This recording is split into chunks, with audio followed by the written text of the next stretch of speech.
সীতাকুণ্ডে এক মাসেও মেলেনি নিখোঁজ সায়েমের সন্ধান, রহস্য ঘনীভূত। আপনারা দেখছেন দৈনিক কেনস্টার বিডি 24, সঙ্গেই থাকুন।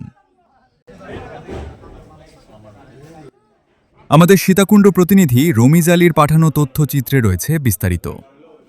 চট্টগ্রামের সীতাকুণ্ড উপজেলার বারবকুণ্ড ইউনিয়নের হাশেমনগর এলাকার বাসিন্দা আনোয়ার শাহেদ ভূঁইয়ার ছেলে সায়েম শাহেদ ভূঁইয়া নিখোঁজের এক মাসের বেশি সময় পার হলেও এখনও তার কোনো সন্ধান মেলেনি।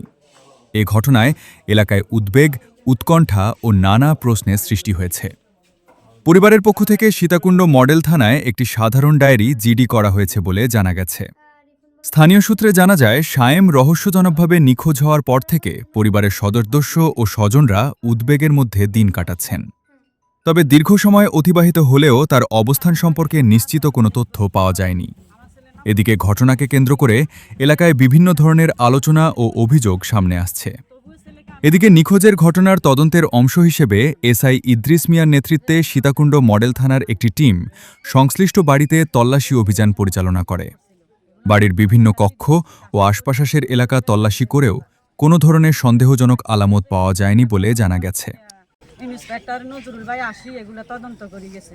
আমাদের থেকে মোবাইল এর জন্য আমরা সোহেলকে সন্দেহ, আর সোহেলের সাথে বেশি মিশতে, এলাকার কারোর সাথে তেমন মিশতো না আমার ছেলে। আচ্ছা, এখানে একটা অভিযোগ উঠছে আপনি নাকি আপনার ছেলেকে মারতেন। আমরা না, ছেলে থাকতে বাড়ি বাইনা করিয়াছি, ভিডিওটা আপনাদেরকে দেওয়া হয়েছে যে বাড়ি বাইনা দেওয়ার সময় আমার ছেলে আমার পাশে ছিল।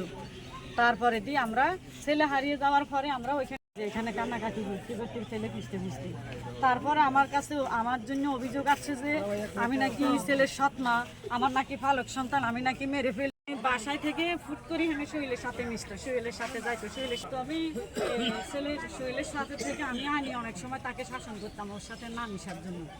আর আমার এলাকায় আর অন্য যারা ছেলেরা আছে, প্রশাসন ভাইয়েরা আছে, সাংবাদিক ভাইয়েরা আছে, ওরা সবাই আসি আমার বাড়ি তল্লাশি করি, ট্যাঙ্কি তল্লাশি করি, ইত্যাদি সব কিছু তল্লাশি করে গেছে।